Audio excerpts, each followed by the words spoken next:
Drogasek 2 kontzertu berezi eskainiko ditu asteburuan bere jaioterrian, Iruñean.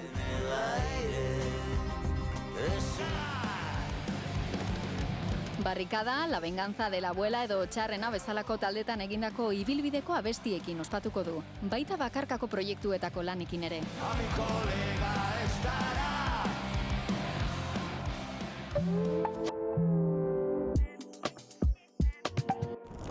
Giza eskubideen zinemaldiaren parte den Las Tres Fronteras erakusketa, Juan Luis Rod argazkilariaren eta Jose Naranjo kazetariaren lanean oinarritzen da. Mali, Niger eta Burkina Fasoren arteko Sahel eskualdera hurbiltzeko aukera eskaintzen du. Gatazka, pobrezia eta klima aldaketaren eragina ikusaraziz. Al espectador hay que ofrecerle algo a nivel estético y visual atractivo, porque ya la temática de por sí es muy dura.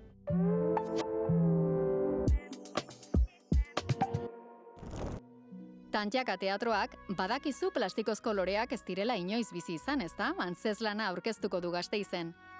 Obran 3 aktorek 4 pertsonaia antzezten dituzte, Luziaren nortasun anizkoitza islatuz. Trauma, depresioa eta adimen urritasuna landuz, kontakizunak giza harremanen eta elkarren aurkikuntzaren garrantzia azpimarratzen du.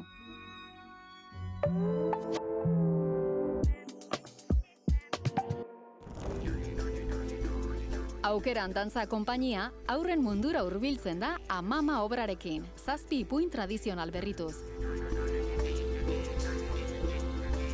Ipuin bakoitza Euskal Herriko 7 lurraldetako batean garatzen da, pertsonaia eta istorio bereziekin, dantzaren bidez ipuinen irudikapen koreografikoa eginez.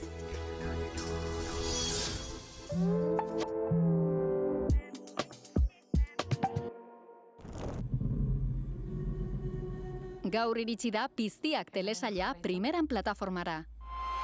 Istorioa ekinek ganbaran aurkitzen duen kutxa misteriotsu baten inguruan garatzen da. 6 ataletan, drama eta thrillerra batuz, baserri batean gordetako sekretuak eta istorio ezezagunak argitara ateratzen dira. Ez dut espirituetan zein izan. Kulturplanik onenak, EITB-ren eskutik.